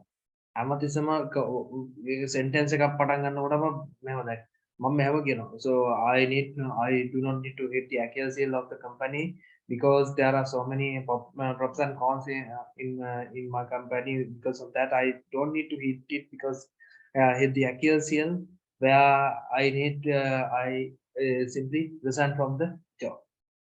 ඔහොම කියන්න යන්න එපා. එක සෙන්ටෙන්ස් එකක් කියවනකොට ඒ සෙන්ටෙන්ස් එකෙන් එළියට පයින්න එපා තවත්. හරිද? Right? So there are so many pros and cons in my company. So because I don't want to get the accuracy of the company, I simply resign. ඔහොම දෙන්න එපා. එතකොට එකකට පස්සේ එකක්නේ එක ළඟ තියෙන්නේ. එක ළඟ ඔක ගහගෙන යන්න එපා. idiomatic language එක ගහගෙන යන්න එපා. ඒක උතරම විනාශයක් නේ. මොකද අපි සමහර විට එකතැන ඔක ගහනකොට අහන් ඉන්න එක්කෙනාට නොතේරෙනවා වෙන්න පුළුවන්. එකතැන ඔක යනවනේ. right? මොකෝ ඔයාවත් මමවත් මේ ඉංග්‍රීසි වල තියෙන හැම idiomatic phrase එකක් ගැනම අපි දන්නේ නැහැ. right? අපි නෙමෙයි examiners ලවත් දන්නේ නැහැ හැම idiomatic phrase එකක් ගැන. They know very little about idiomatic phrases, right? ඒ හැම idiomatic phrase එකක් ගැනම එයාලගේවත් idea එකක් නැහැ. එයාලා දන්නේ චුට්ටයි. ඒක ඒ දන්න චුට්ට නෑ කියන්නේ චුට්ටයි කියන අපිට වඩා දන්නවා. ඒක වෙනම දෙයක්. ඒ වුණාට අර 100% යන accurate මේකක් එයාලා ගාව නැහැ. හරිද? 100% සුද්ධරත් බැරි කොට අපිට බැහැනේ කොහොමද? ඒ නිසා මතක තියාගන්න තනින් තන මාරු කර පාවිච්චි කර දුවන්න. තනින් තන ඔක පාවිච්චි කරන්න. idiomatic language පාවිච්චි කරන එක තනින් තනට. එක තැන දුවන්න එපා. ඒක එක තැනට ලං කරන්න එපා. එක තැන ලං කරොත් idiomatic phrases ටික එතනින් එහාට කියන්න දෙයක් නැහැ. හරිද? හිර වෙනවා. බලන්න තවත් එකක් මෙතන දෙනවා. Would you consider changing your job in the future? ඔයාගේ job එක අනාගතේ change කරන්න ඔයා හිතාගෙන ඉන්නවා. හොඳම ප්‍රශ්නය. Right? මෙතන කියනවා as I was saying I enjoy 90 of my duties with IBM. Could another company really offer more than 90 satisfaction? එක්කෙනෙක්ට ඒ තව company එකකින් මට මේ දේ දෙන්න පුළුවන්ද? අන්න ප්‍රශ්නේ. Here's the thing. If I shift into another employer, I might discover that the grass is not greener on the other side. එහා පැත්තෙන් දෙන ගොඩක් ඒවා ඒ සමාන වේවි කියලා මම හිතන්නේ. Therefore, I intend to remain at IBM for the possible future. අපි දිගටම මම මෙතන දිගටම ඉන්නවා කියන එක තමයි ඔය කියන්නේ. එතකොට මෙතන දීලා තියෙන්නේ high standard words පාවිච්චි කරලා තියෙන ටිකක් මම ඔයාලට කියන්නේ high standard words ම යන්න කියලා පොත. ඔයාලා දන්නේවත් තියෙනවා නොදන්නේවත් තියෙනවා. හරිද? පුළුවන් නම් ඔයාලගේ මේවා ඇතුළට පාවිච්චි කරන්න try කරන්න මොනවාද simple idiomatic phrases plus මොනවාද phrasal verbs which will do something for you. and ඒක ඔයාලට දෙයක් කරලා දෙනවා ගොඩක් කළා. ඒ නිසා ඒක පාවිච්චි කරන්න මම ඔයාලට ගාව නැත්තම් phrasal verbs එහෙම නැත්තම් මට කියන්න මම phrasal verb list එකක් දාන්නම් ඒ phrasal verb list එක දිහා බලන්න ඒවා ගොඩක් ඔයාලට හොඳයි කියලා මට හිතෙනවා phrasal verbs වලින් පුළුවන් තරම් phrasal verbs ඇතුළට ඔබන්න හරිද මොකද video phrasal verb එකක් අපි ගොඩක් කලාට දන්න language එකකින් phrasal verb එකක් කියන්නේ නොදන්න language එකක් නෙමෙයි අපිට තියෙන phrasal verb එකක් ඇතුළේ so you can simply use it හරිද ඔයාලට ඒක ටස් ගාලා පාවිච්චි කරන්න පුළුවන් phrasal verb එක ඒ ටික මතක තියාගන්න ওই ටික මූලිකවම ওই ටික මතක තියාගන්න ගමන් ඔයාලා ඊට පස්සේ කරන්න ඕන අනිවාර්යෙන්ම ඔයාලගේ grammar පැත්ත ගැන සෑහෙන අවධානයෙන් කටයුතු කරන්න. හරි. තවත් එකක්. වීඩියෝ එකකින් මේ වීඩියෝ වලින්ම පෙන්නන්නේ ගොඩක් මේක මම කියන දේ මහන් ඉන්නවට වඩා වීඩියෝස් වලින් යන එක ගොඩක් ඔයාලට හොඳයි කියලා මට හිතෙන නිසා. ඊට පස්සේ ගෙවල් ගැන අහුවා. housing. All right, now we're going to go ahead and move into another one of the standard typical questions that you might get in part 1, which is your housing. Again, it might be only one question about your housing and then they move on. It might be 2 questions about your housing, could be 3. But let's look at some sample answers so you can have a good idea of how you're supposed to answer this question at a high level. So, of course, it might be something as straightforward as, where do you live? And a typical answer might be like this. Currently, I'm residing with a homestay family located in Tallahassee, Florida, a state in the southern part of the United States. I was placed with this 4-person family by a housing agency that works with students who are on a temporary visa, and I've been domiciled there for the past 2 years. Right?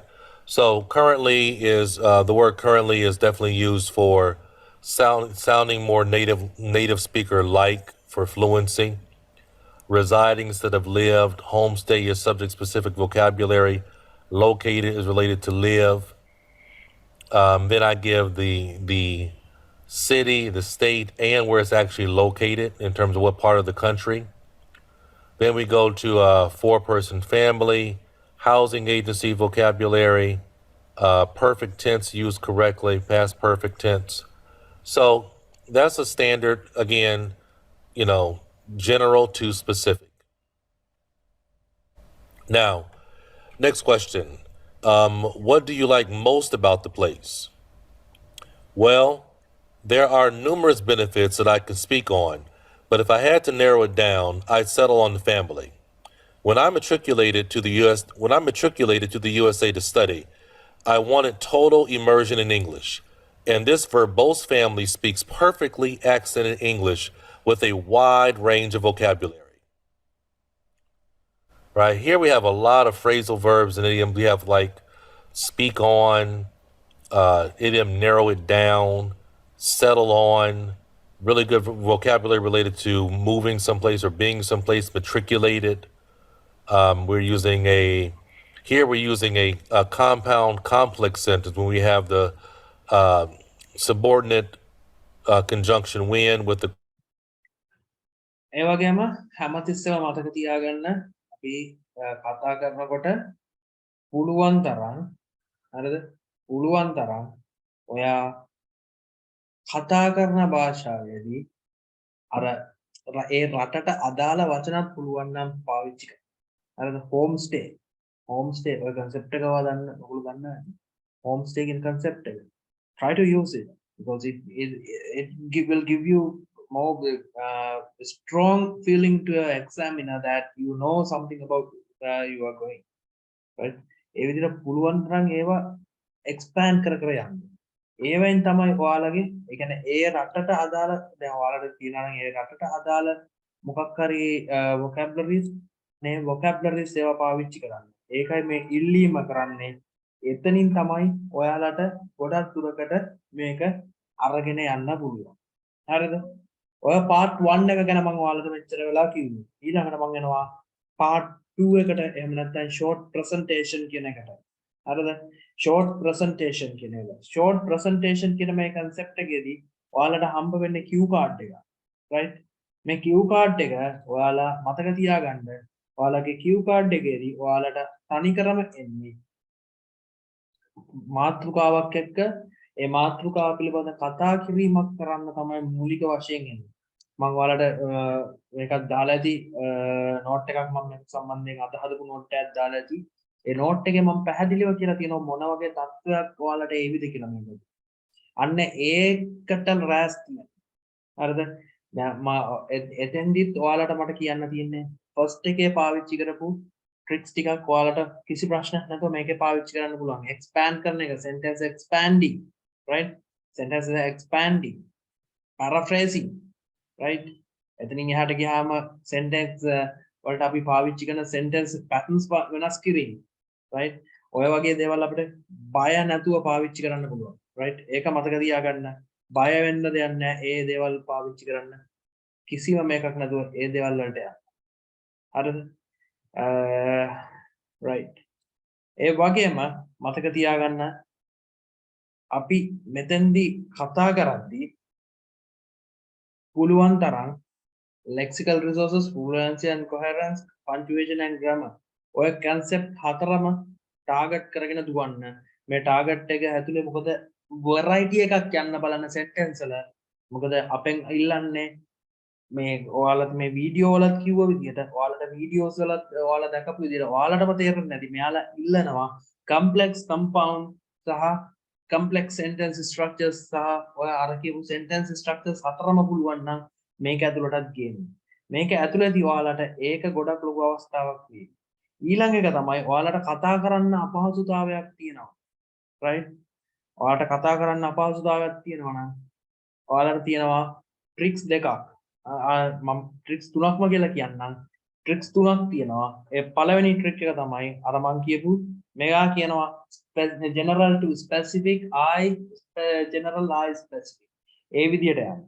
ඊළඟ එක තමයි IPPF. හරිද? ඔයාලට ගොඩක් අය මම කියලා introduction එකක් දෙනවා cue card එක ගැන. ඊට පස්සේ අපි past story එකක් ගන්නවා cue card එකට relate කරන, present story එකක් ගන්නවා cue card එකට relate කරන, future story එකක් ගන්නවා cue card එකට relate කරන. ඒ විදිහට යන්න. තුන්වෙනි එක තමයි REDS කියලා concept එකක් තියෙනවා. හරිද? reasoning. ඉතලා reason එකක් දෙනවා. හරිද? ඊට පස්සේ reason එක explain කරනවා. explain එකක්.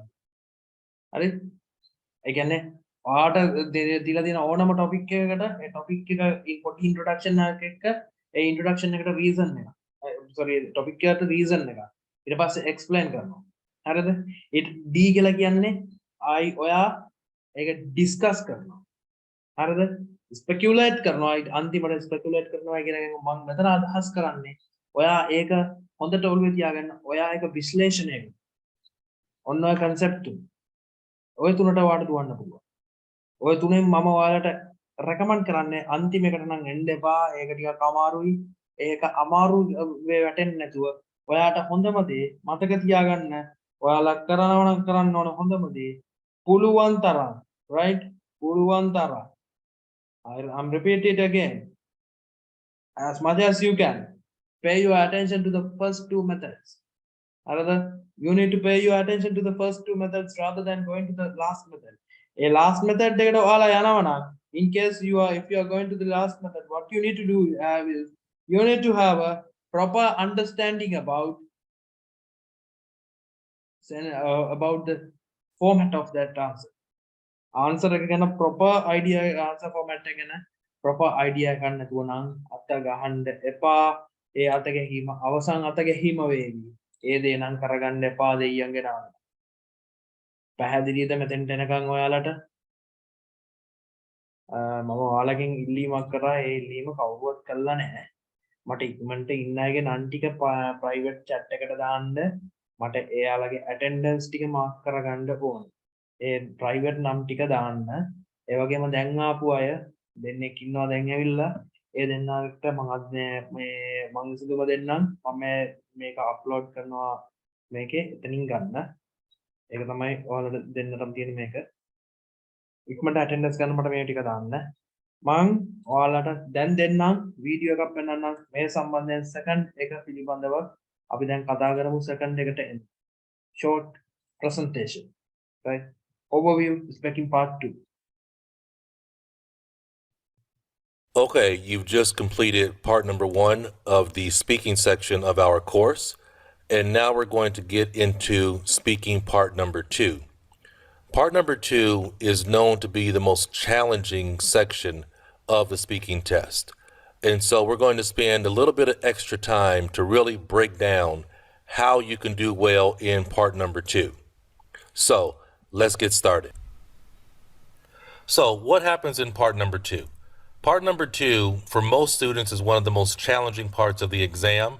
So first, let's just go through the 5 steps of really what's going to happen here. So in step number 1, the IELTS examiner is going to give you a topic card. And on that card, it's going to have a description of a topic, and they're going to give you 3 or 4 prompts.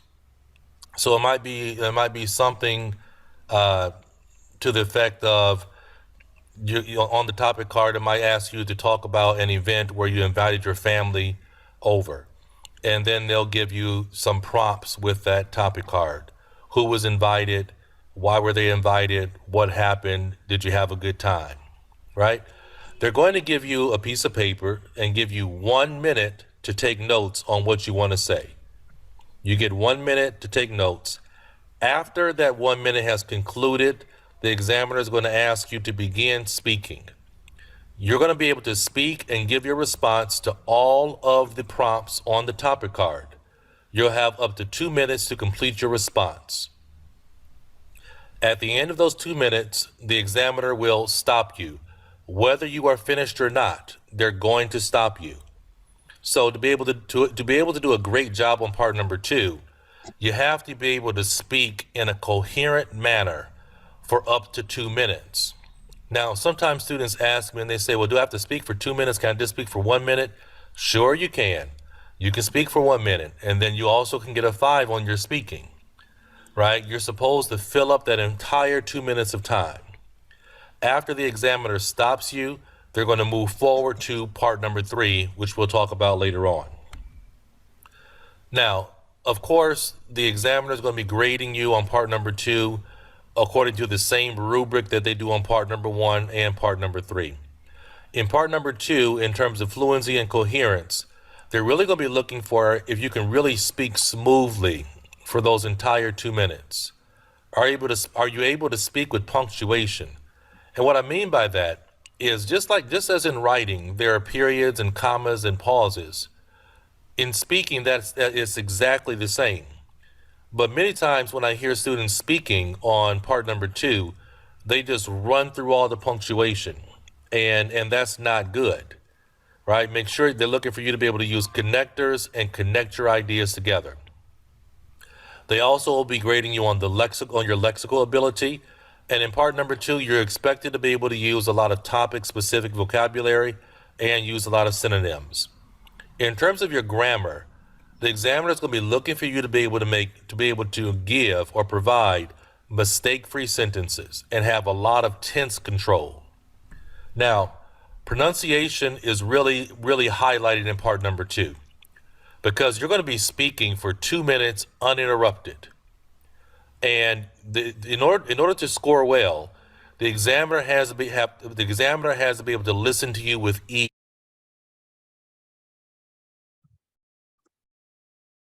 Right.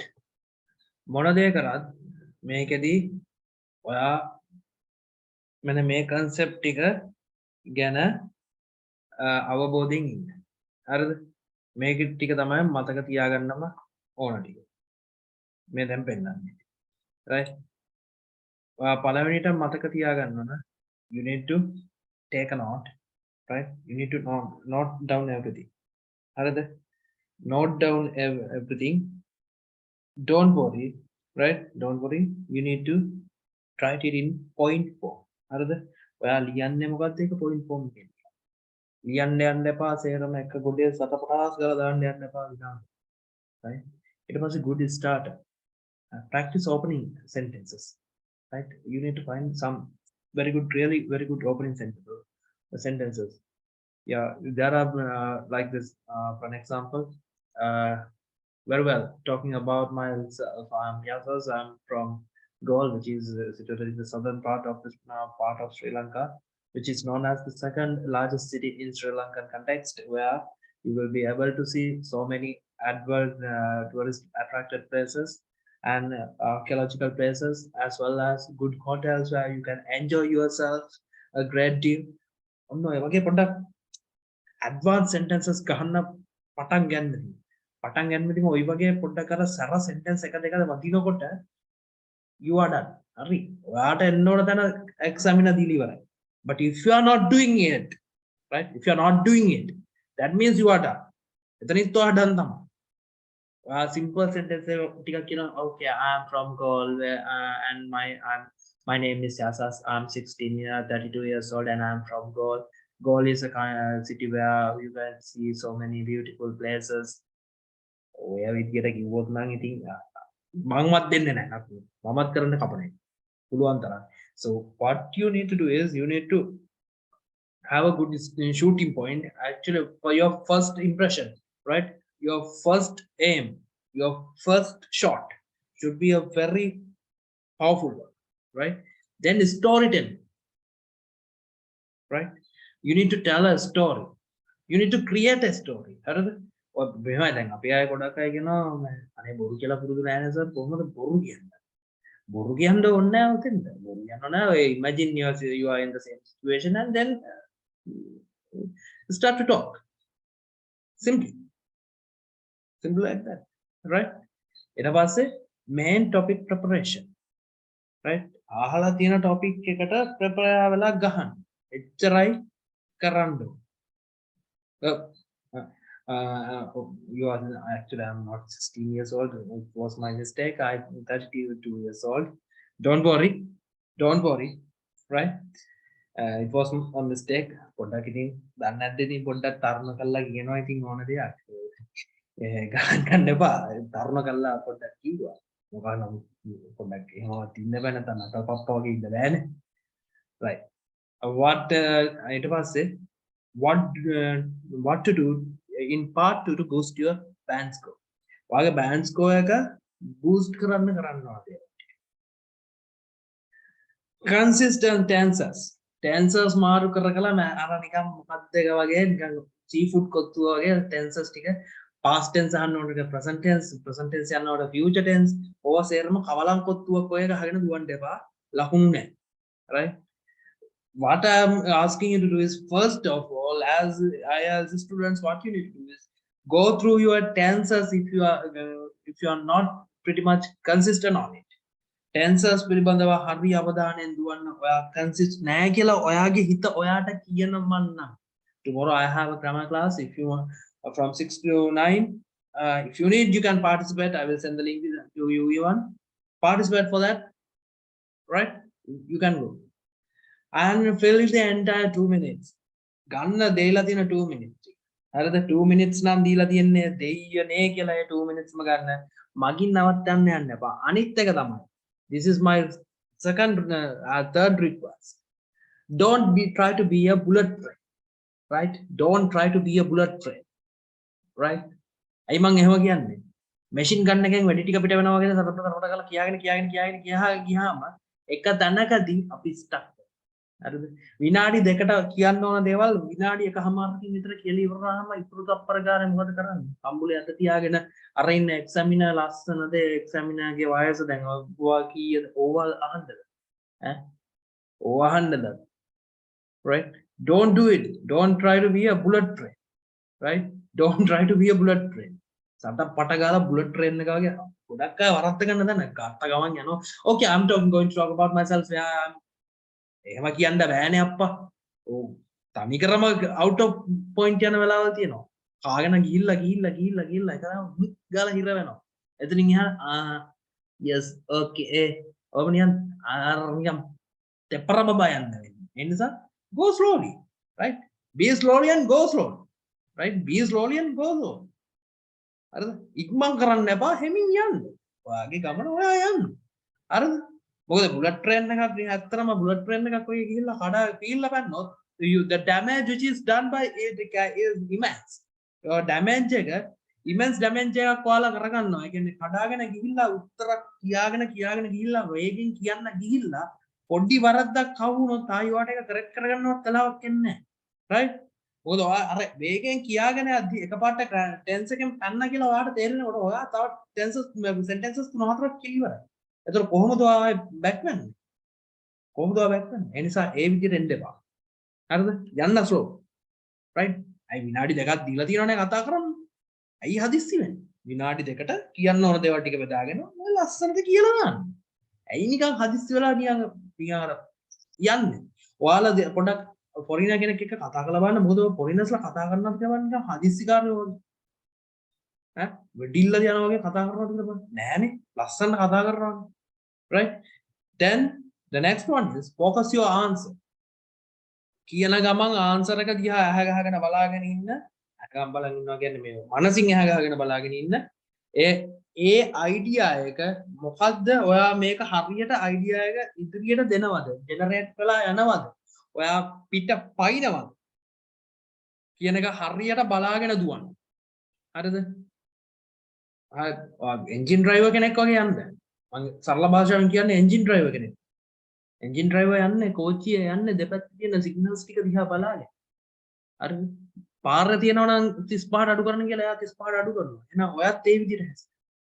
යන්න එපා එයා අරලා මාටිය කියලා කමන්නේ මම මේක ඉක්මනට ඉවර කරන්න ඕන හිතන්න එපා අර නිකන් වෙඩිල්ල වගේ කිව්වම ඒ වගේ එක්සැමිනර් අතර මාර විදිහට වෙලා යා okay there's a person who can speak very well so I need to give him very good bands score කියලා එහෙමනම් හිතාගෙන යන්න එපා එහෙම හිතාගෙන ගියොත් ඉවරම තමයි right so don't do it ඔය ටික හොඳට මතක තියාගන්න මොකද ඕවා ලොකුවට අපිට බලපාන right ඕවා ලොකුවට බලපාන තැන් මේ තියෙන්නේ අපිට එන්න පුළුවන් මේවා ඕවා පොඩ්ඩක් බලන්න මම දැන් එක සාම්පල් ආන්සර් එකක් මම ඔයාලට පෙන්නන්නම් ඒ සාම්පල් ආන්සර් එකත් එක්ක මම ඔයාලව අතින් මම අදට මම මේක පොඩ්ඩක් හෝල්ඩ් කරනවා අපි හෙට ආයි හම්බ වෙමු හැබැයි හෙට මෙහෙම දෙයක් තියෙනවා හෙට මම ඉස්සේ ග්‍රැමර් ක්ලාස් එකකට මම කරනවා අපි බලමු ඒක ගැන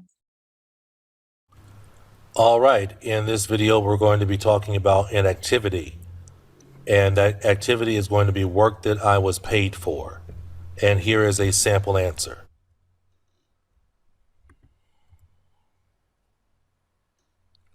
So the first job, of course, is to be able to organize your notes. I really encourage you to take notes. I know that for some of you, it's something that maybe you're not used to, but honestly, if you take notes, you're going to do better. You're not going to have to think about what you have to say. You can just focus on how to say it. So here we're going to talk about describing a paid work you or your friend had done. Describe it, when you did that, where and how long, and why that work is important to you. Okay, so we can see the 4 points that I'm talking about here. I'm describing it, lawn work, mowing the grass, cutting the trees. When I did it, point number 2.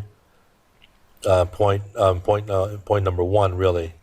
And then point number 2, we're talking about where and how long. And point 3, which is why that work was important. Really, we have 4 points here because the first thing you have to do is describe the work. So really, we actually really have 4 different points here, or 4 different discussion points.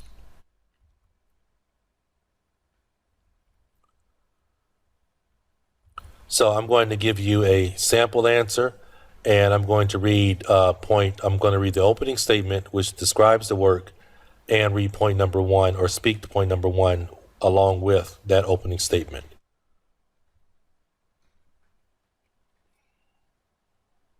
ඔන්න තියෙනවා opening එකක් opening statement එකක් මේ තියෙන්නේ describe a paid work you or your friend had done please say when you did this job අන්න දීලා දිනවා summer June and hot even though I have had numerous ventures kind of jobs with friends that result in payments for the job well done today I will discuss a long care enterprise I completed with my mate Again, this involved training hedge, moving rods and cutting the tree limbs for the cold hard cash. Point 1. Cash introduction. When I think back to those days of lawn maintenance, I can feel the blazing sun on my back. Blazing sun. Pitchen back up pitchen. It was pitchen blaze Indra Rasta teacher. With that image in my mind, I can definitely say we took on care as lawnman in June summer 2014. How do I know it was June 2014? Well, my high school graduation was the last week of my May 2014, and I distinctly recall not working until after I complete my degree. We toiled on lawn after lawn during the hottest month of the year. On opening point එකක් ගන්න ඕන විදිය right ඒ කියන්නේ ඔයා පළවෙනියටම කතා කරන්න යන දේ ගැන අපි පළවෙනියටම ඇතුලේ ඔයාට සබ් ටොපික් එකක් දීලා දෙනකොට ඔයා ඒක තව ඇතුලේ සබ් ටොපික්ස් වලට කනවා උදාහරණයක් විදිහට වගේ අහනවා an electronic device which you are going to buy. So what is the device? It's a mobile device, mobile phone. The brand is Huawei Nova 79. Facilities. On the first point, it was how it's look like. It's thin, right? It's thin in size, very lightweight, easy to carry. Why do you like it? Because it helps my class purposes. Class purposes වලට එක මට ගොඩක් වත් ඔන්න ඔය විදියට ලියා ගන්න ඊට පස්සේ ඒක ඩිවෙලොප් කරන්න. අන්න ඒකයි කරන්නේ. Right? All right.